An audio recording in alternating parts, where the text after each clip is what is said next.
Welcome everyone to Jasmine's First Impression Sports Talk. We're going to get into we have a special guest with us today, so let's get started. Welcome to Jasmine Pollock's First Impression Sports Talk, the fastest growing sports talk show in the country. And now, here's your host, Jasmine Pollock. Welcome back, everyone, to Jasmine's First Impression Sports Talk. And today we have an amazing guest. His name is Jim Hoy. Jim, welcome. Thank you for joining me today. How are you doing today? You know what? I'm doing well today. And Jasmine, you can call me Coach. My kids call me Coach. Okay. Yeah, yes, that's fine. Thank you so much for having me on.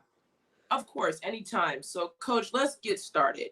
About your program, 412 Boxing. How did it start, and what inspired you to create it? You know what, Jasmine? I coached basketball for years, and actually, early in my career, I coached with your producer, Leon Thomas, who was an outstanding coach himself.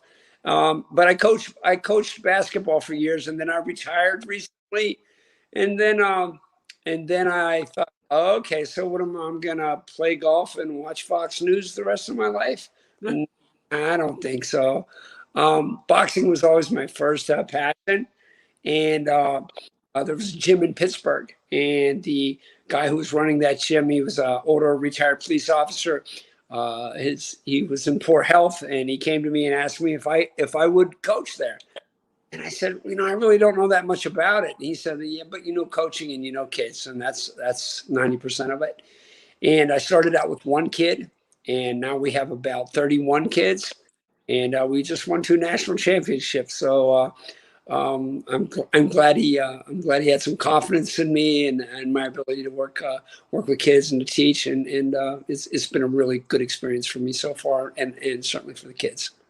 That's amazing. We definitely need a lot of programs like that to just add something for the youth and to inspire the youth to find ways to find leadership, find ways to stay active and different things like that. So that is amazing.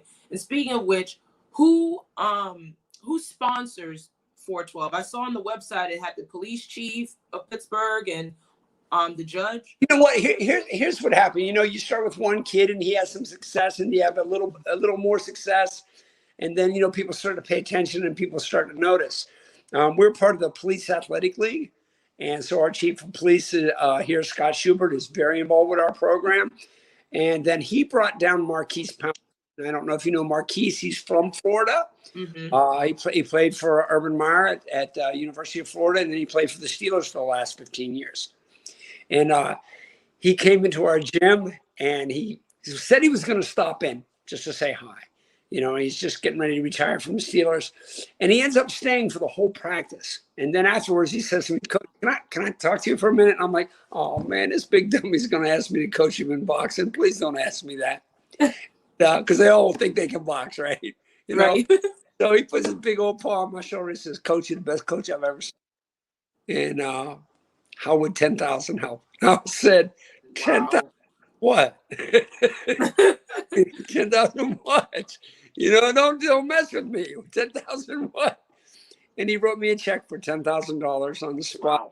I hope I'm not embarrassing him, and I hope I'm not leading other people to his door. You never want to do that to anybody, but he was the start of us really becoming self-funded.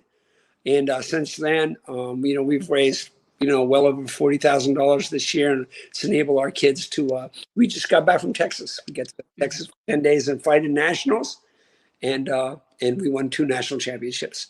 And that all leads back to one guy, and that's Marquise Pouncey. So, my heart for that guy. We even put his football number, which is 53. We put his number on our gear, and that's amazing. Yeah, it truly is an amazing story. And then I was like, wait a second, you played for Urban Meyer and Mike Johnson. You're telling me that I'm the best coach you've ever seen? Stop it! You got me. You almost got me. Yeah, for me, I actually know Marquise because I'm a huge Gators fan. So I was like, when you said that, I was like, Marquise Pouncey. So yep. I saw him play for Gators. I, of course, see him play for Pittsburgh. So I'm familiar with him. And speaking of which, you guys just won nationals in Texas. And that was gonna lead me to my next question. Are you guys looking to expand outside of Pittsburgh and maybe go into different locations?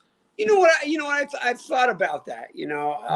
We're right now helping a sister gym in central Pennsylvania, about 3 miles, about 3 hours from here. We're training their coaches and their kids right now. We're training their coaches to teach what we teach. Now, of course, there are a million different ways to teach boxing, but we've had some success with ours, and we think if you follow our formula, you're certainly going to have some success if you work hard. Right, of course. Yeah. So we are definitely thinking about expanding it, and we currently are. That's amazing. What about Pittsburgh makes boxing so good? Like, your program is in this area. What makes Pittsburgh so great for boxing? Well, I think it goes back to generations of tough people whose grandfathers and great grandfathers grew up working in the steel mills. You can't complain to these guys about how hard practice was today. Their grandfathers and their fathers steel mills. They don't want to hear about that. You're having fun in the boxing gym. I'm working in a steel mill where it's 200 degrees all day. Mm-hmm. We have a tradition of tough, hard-nosed people here in Pittsburgh. Mm-hmm. Right.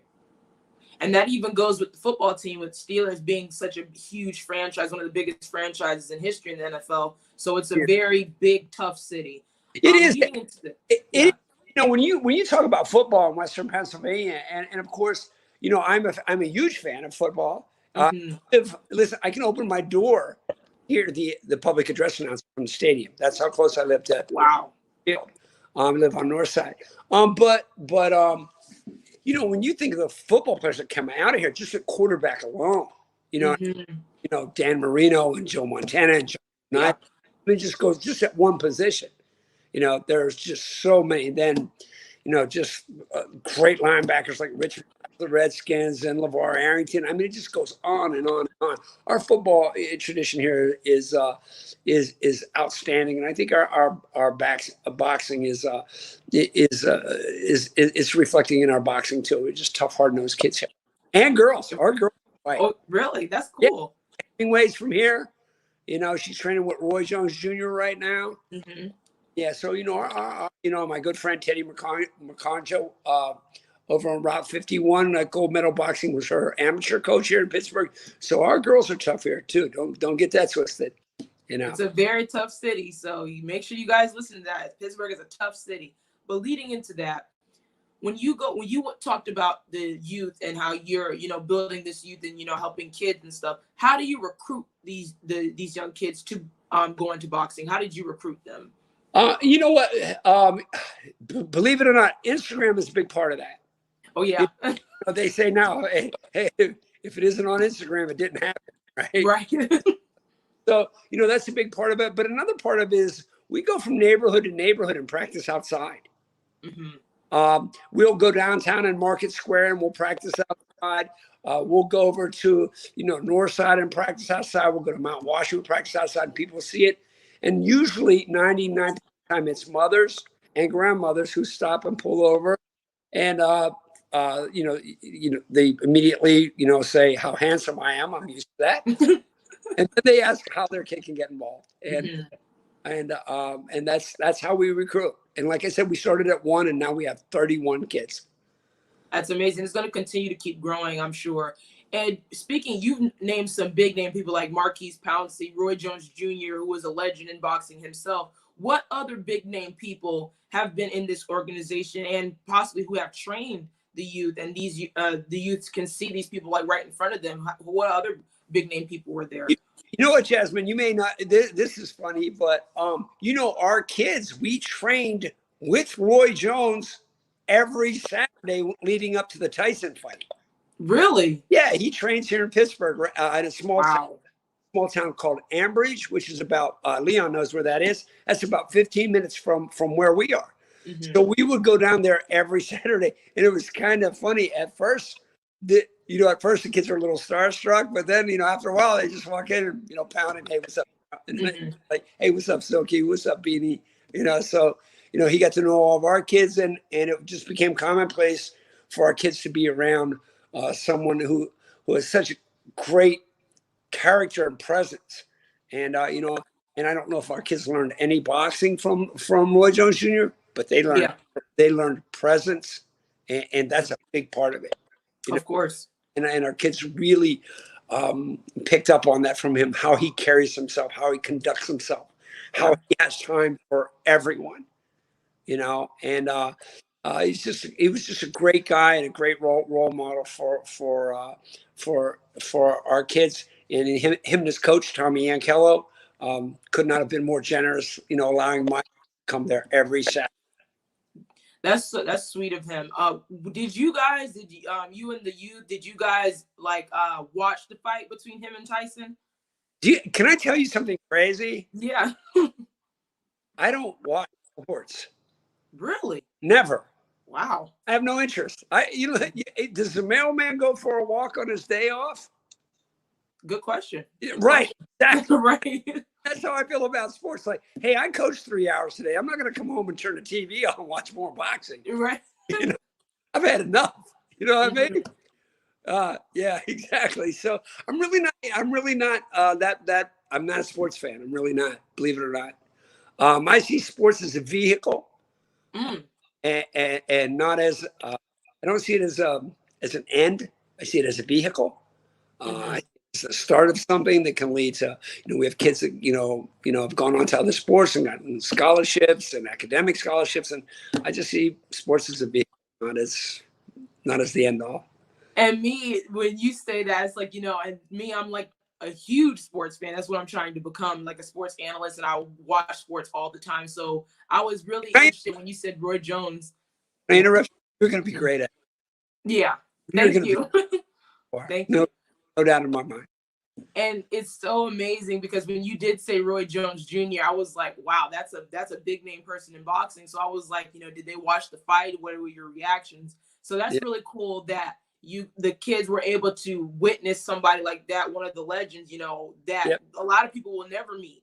And speaking of which, I was going to ask you, what do you think of the current state of boxing? If you are familiar with any of the things going on with. I am. Let me tell you that there's a couple great things going on in boxing right now. One of them is the Paul brothers. Mm-hmm. Okay. Oh yeah, Logan and Jake. Yes. Let me tell you why. I don't think they're very good boxers, and I think that it's BS. And I think that they're taking opportunities away from guys who deserve them.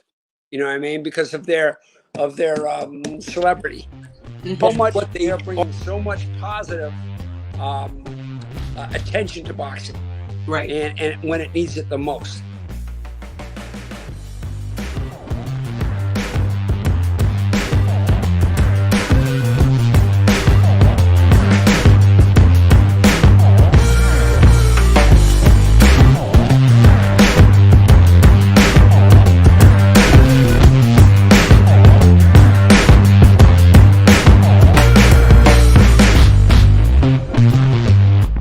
Water. It's everywhere. We drink it, we bathe with it, we cook with it. Coffee's made with water. Toilets won't flush without it.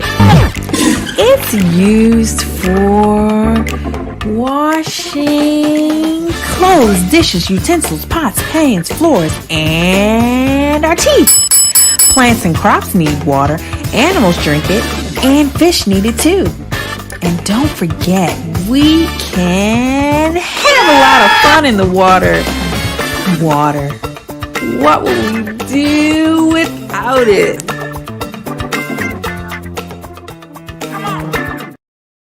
You're watching Jasmine Pollock's First Impression Sports Talk. Stay in touch with Jasmine on her social media channels to see videos, featured guest interviews, and much more. Find Jasmine on LinkedIn by searching Jasmine Pollock. On Instagram, it's at GameSpace_sports. And you can find Jasmine on YouTube by searching GameSpace Sports Content. First Impression Sports Talk airs each Monday at 8 p.m. Eastern. You can see the show live on YouTube, LinkedIn, and Facebook. If you missed the live show, we have you covered. A recorded version is always available on social media. And now, back to more First Impression Sports Talk.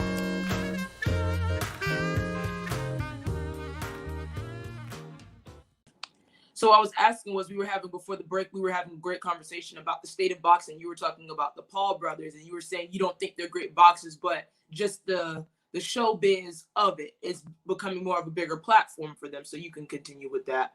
Yeah, you know what? They're great for the sport because they're bringing attention to the sport and it's bringing kids to the gym. Yeah. Yeah, I'll bet you in the last year, I've had 3 or 4 kids, at least 3 or 4 kids who have come in the door. And the reason they're there is because they know who the Paul brothers are and they've started watching YouTube boxing videos. So that's the plus side. And they're bringing a lot of attention to the sport when MMA has kind of pushed boxing to the side. There was a time in America when every man, woman, and child knew who the heavyweight champion of the world is. And that's not the case. That is no case.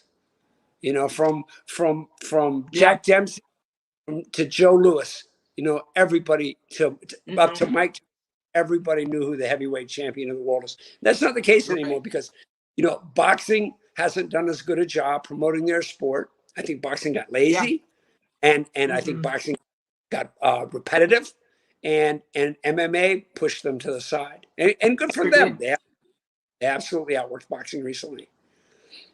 Yeah, I agree with that. I'm glad you brought it up of how boxing hasn't promoted well. And when you add YouTubers, big star YouTubers like the Paul brothers, and you add them to that sport, and we know a lot of kids watch them. Actually, my sister, she watches a little bit of them. She's not too big of a fan of them, but she knows who they are, and they're very familiar. And the younger generation, they were like, oh, that's Logan Paul, that's Jake Paul. I want to see them fight such and such. They may not know who they're fighting, but it's like, oh, I want to see him. And that's a really cool sport. So even for me, like personally, I'm not fond of them. I do not think they're good boxers, but for them as overall bringing more showbiz, bringing more hype to the sport of boxing, it's very amazing. But back to the beginning, what we were talking about, what was the background in you being a coach for basketball? And if Leon wants to chime in, he can chime in too. What was that experience like, and how was that at the time for you when you were coaching for basketball? I played basketball, high school, college. I love the sport. I was a foster child. I grew up in a family with 13 brothers and sisters, with a lot of problems. And I was a good athlete and headed down the wrong road. And my high school coach and his young wife, and I mean, they were like 27, 28 years old. They adopted me at 14. So I was a foster child, and they put me through, they made sure that I graduated from high school. First person in my family graduated from high school, and the first person in my family graduated from college ever, to every generation till we got back off the boat from Ireland. So, so I was more impressed with the power of coaching than I was the power of sports, because I saw one coach did for my life. And so, I've lived my life feeling like that I owe, what I mean? And it's a sweet debt to pay. Not like that student loan I'm still trying to pay off. But it's a debt that I enjoy paying back. And that's why I coach and got into coaching. And I happen to get good at it, from working hard. I don't know anything that any other coach does. I don't know any special techniques or whatever, but I do know the answer is in the gym, and you got to put the time. You got to put the time in. Correct. And I was fortunate enough to coach with Leon when we were at the age where we didn't think we knew everything, and where we sure found out we did it in a hurry. But we got good. We both got good at our craft. So I was fortunate to have had him in the gym with me on a daily basis, and me and those kids who are now grown men. We just had dinner here. This is the team I coached in '86 and '87. We had dinner here at my house last year, all of them. And first thing I want to talk about is Leon. So we had a good run, and it was a great experience. It was an enjoyable time, but Jim, I have to just give you're almost too humble at what you've done for so many kids. I've seen it firsthand. First, Jasmine, he talked about the importance of being in the gym. Right. If one of the players said, "I can't make it until midnight," Coach Hoy's answer was, "Okay, I'll see you at midnight. You got to get in the gym." Mm-hmm. Right. I can be there at 6 a.m, Coach. All right, I'll see you then. 6 o'clock it is. It was never no. And there were some players that other coaches in other sports or even at other schools would look at and say, he's never going to make it. Not going to happen. Jim would say, oh no, he's going to make it because we're going to make him work until he does make it. And that work ethic. Right. Coach, I want to talk about something that you mentioned in an article that I saw. A reporter asked you about dreams. Dreams are Go ahead. Take it. Go ahead. Yeah. Dreams are for suckers. My kids aren't allowed to dream. I say, I have a sign in the window that says, your dreams stop here. Dreams are for suckers. Because while you're home dreaming about being a world champion, we're in this rat hole basement busting our butts. We believe in goals. If you set goals and you check the boxes, you ain't got time for dreams. And I promise you, my dreams ain't got nothing to do with boxing. All right? So that's how we feel about that. Mm-hmm. So that's powerful. Yeah, and that's what I believe. Dreams go ahead, keep dreaming. Because we're gonna be in here working while you're dreaming. Okay. Dreams are for suckers. You know what I mean? And my experience nowadays is all the kids that I know that are dreaming about being champions or dreaming about being NBA players or NFL players. The kids that are dreaming about it, they're generally on PlayStation at 3 o'clock in the morning and sleeping all day. But they're dreaming of playing in the NFL. We don't live that lifestyle. We make goals, we check off boxes, and we win. And it's that simple. Now I got to tell you this one. Okay, I can tell you this because this would get Leon in trouble. Okay, so we were ranked number 2. We were ranked number 2 in the state at the time at Northgate High School. And we played a very bad Catholic school team. And we were at their place, and we were picked in the paper to win by 30. And with about 15 seconds left, the game was tied. Mm-hmm. And the kids took it for granted that we were going to win. I think that I took it for granted that we were going to win. And we ended up making 2 foul shots with 3 seconds left in the game to win the game. A game which we would have been on the cover of every paper in Pennsylvania if we'd have lost that game. That would have been like upset of the decade. So the kids go in the locker room and they start getting dressed. And I said, whoa, what are you doing? Leave your uniforms on, get on the bus. Now, this is Friday night, 10 o'clock. They got on the bus in their uniforms. We went back to our high school, and we practiced that night until midnight. And I told the kids, I said, guys, I can't go to bed like this. I got to get this out of me right now. We are practicing. So then Monday, I get called into the superintendent. Leon's mostly behind this. I get called into the superintendent, and they say, did you guys have a game Friday night? And I said, yeah, we won. And he said, yeah, I saw you won. He goes, did you guys practice at midnight in that gym? And I said, are you trying to tell me my kids broke into school on their own and had their own private practice? I love them kids. That's why we won. Yeah, so that's Jasmine. Yeah. It's tough love. It's tough love.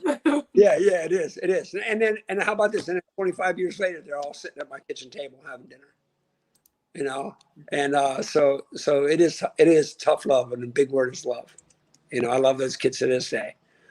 So I've been very fortunate, to coach kids like that and have assistant coaches like Leon that say, okay, coach, we'll practice at midnight. That's what we're doing, And the next time we played them, Jasmine, It was 27-4 at the end of the first quarter. They couldn't get the ball in bounds. Okay. Because Right. planned to dance. We planned to dance for after the game. So I said, guys, if this is close, we're going to have to cancel that dance and have practice. So they never had a dance. Yep, that's right. I mean, Jim, the relationships that you built with your players, and I can only imagine that you're doing it now with the players that the boxers that you're coaching. You also mentioned that you had some champions. You won some gold at the National Junior Olympics. Tell us about some of those boxers. You know what? One of them is, let me tell you a little bit about boxers, Jasmine. I don't know if you know this about boxers, okay? Usually I get the leftovers, okay? Mm-hmm. The junior high coach, he's already got the best athlete in the school. You know what I mean? The high school football coach, he's already got the best athlete. He's got the quarterback. The baseball coach, he's already got, the shortstop who's the best athlete in the school. We get kids who are pretty much cut from every other sport. And they're generally nerdy kids who get picked on. Right. And they come see me for 2 years and, boy, you better leave that one alone. All right. Mm-hmm. You better leave that one alone. So that's the funniest thing about boxing is they're not who you think they are. They're not tough. They're not bullies. Okay. They're not loud kids. By and large, they're shy kids who have been the victims of bullying themselves and have been neglected by their high school coaches. Leon, right now I have Jasmine, I have two kids who won national championships. They're both 6'3", 170 pounds. They're in different ages. Okay. Can you imagine those kids playing defensive end? Whoo. Right.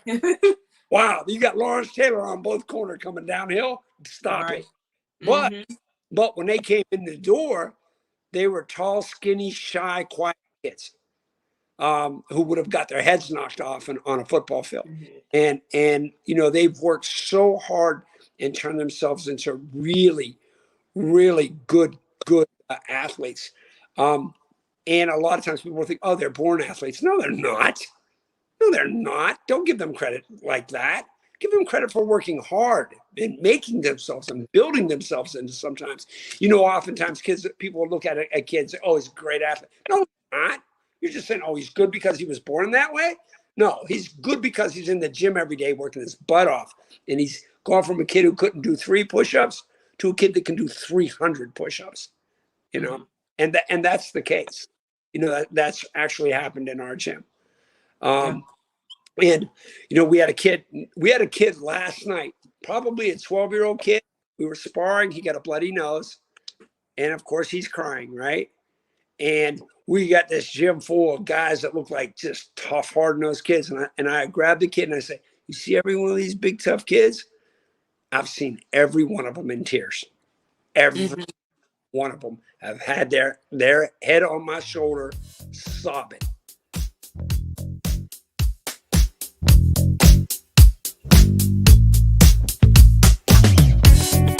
If there was a Jim Hoy, 2 Jim Hoys in every city, what a different place the world would be. Kids would have more opportunities. Kids would have more confidence. Good or bad? That would be good. That would be good. Go ahead, Jasmine. I'll back out again. Yes. So Traders, Coach, by the way. Yeah. Yeah. So, Coach, I wanted to ask you. You mentioned before some of your kids won the nationals. If you don't mind, what were some of their names, or how did that? Yeah. We won the elite male, which is 18 and over. His name is Sonny Taylor, and he is 19 years old, and he goes to school. He is a college student. He has a full-time job, and he boxes at night with me. Amazing. Yep. And then the other kid, his name is Michael James, and we call him Spoonie. And he is he's funny to see because he looks very much like LeVar at that age, Leon. Oh, really? Yeah. Like he looks like a grown man, And then when he opens his mouth, he's like, "Hi, how are you?" You're like, "Wait, he's 14." You know, Oh, wow, that's cool. He's a child.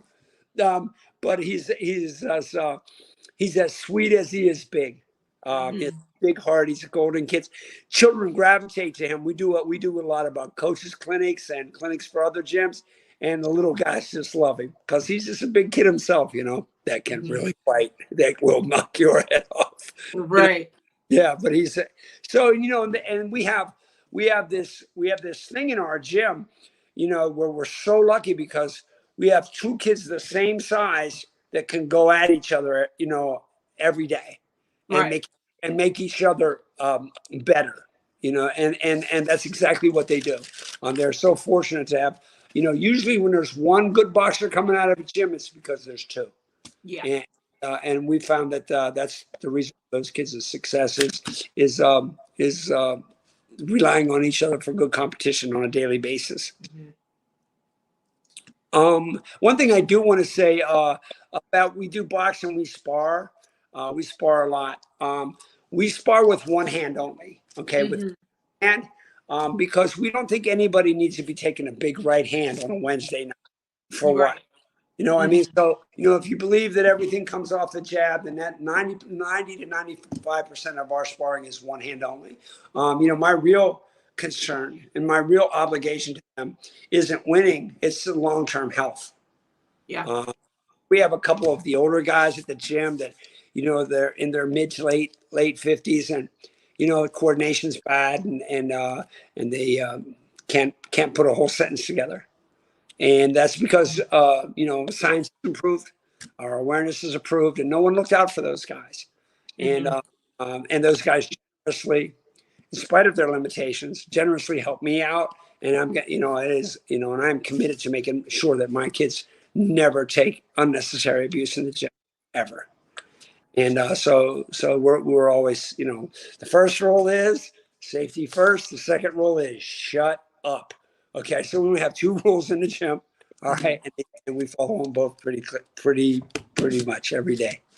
And those are some precise rules. But that wraps up today's show, Coach. Thank you so much for joining me today. That was an amazing conversation. Wow. Hey, amazing. I'm going to start watching sports now because of you, because I knew you're going to be successful. Thank you so much, and I want to thank Leon for the production. Thank you, Kelly Johnson, for the announcing. Thank you, the audience, for tuning in, for your support. And we will see you here on Jasmine's First Impression Sports Talk next week to talk about some of the hottest topics in sports. See you next week. Bye-bye.